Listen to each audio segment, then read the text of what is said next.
দুঃখ লাগে, কষ্ট হয়, আফসোস হয়।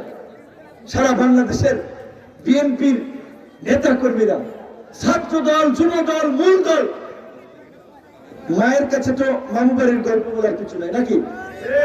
আপনারা দেখছেন না আমরা আন্দোলন সংগ্রাম করছি না, ঘরে বসেছিলাম, আমরা ত্যাগ স্বীকার করেছি, রাজপথে নির্যাতিত হয়েছে, নিষ্পেষিত হয়েছে, আপনারা দেখছেন না? ইউটিউবে গুগলে সার্চ করে পাবেন না নিউজ, তো আপনারা দেখেছেন। সেই আন্দোলন সংগ্রামের কথা মানুষ দেখলে বুকে জড়াই ধরে, কান্না করে, ভাই 5 বছর বাচ্চার মুখ দেখি নাই, 15 বছর পরে দেশে এসেছি, ঘরে ঘুমাইতে পারি নাই, ব্যবসা প্রতিষ্ঠান টিকে রাখতে পারি নাই, হাত কেটে নিয়েছে, মাথা ফাটিয়ে দিয়েছে, 41টা মামলা, 200 মামলা। আপনাদের আন্দোলন না করলে ভাই এই পরিবর্তন হইতো না। আমরা বিএনপির লোকেরা স্বীকার করি, জামাতের লোকেরাও স্বীকার করি, সবাই বলে যে স্বীকার করি। আপনার জন্য দোয়া রইল ভাই, আমি অন্য দল করি, আপনার জন্য দোয়া রইল। আপনাদের মতো নেতা বাংলাদেশে প্রয়োজন। মানুষ বলে এই কথা, আমাদের কথা না, আপনারা মানুষের কাছে জিজ্ঞান। কিন্তু আজকে নিজের এলাকায় আমাদের বিএনপি এবং বিএনপির অঙ্গ সংগঠনের ছোট্ট একটা অংশ, সবাই না, ছোট্ট একটা অংশ এত বাজে ভাষায় কথা বলে, সমালোচনা করে, ফেসবুকে লেখালেখি করে, দেখে খুব কষ্ট পায় যে এরা বিএনপি করে। কারণ বিএনপির সমস্ত শীর্ষ নেতৃবৃন্দ ইনক্লুডিং তারেক রহমান, তাদের সাথে কত মাধুর্যপূর্ণ হাসি মুখে আলাপ আলোচনা হয়। আজকেও যারা যুগপৎ আন্দোলন করেছিল শেখ হাসিনার পতনের জন্য, সমস্ত রাজনৈতিক দলের শীর্ষ নেতাদের মিটিং চলছে বিএনপির সাথে। কেন? নির্বাচন কি সবাই মিলে করবে নাকি যে যার মতো করবে? সিদ্ধান্ত নিতে।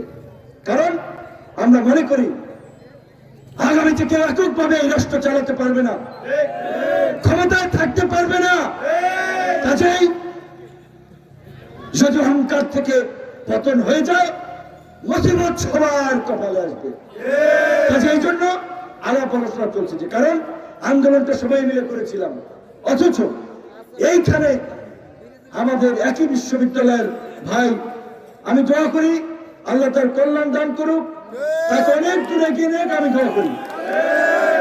কিন্তু মুখ দেখা দেখিও হচ্ছে না, খালি হুমকি দামকি। কিন্তু আমার জায়গা থেকে কোনো হুমকি দামকি নাই।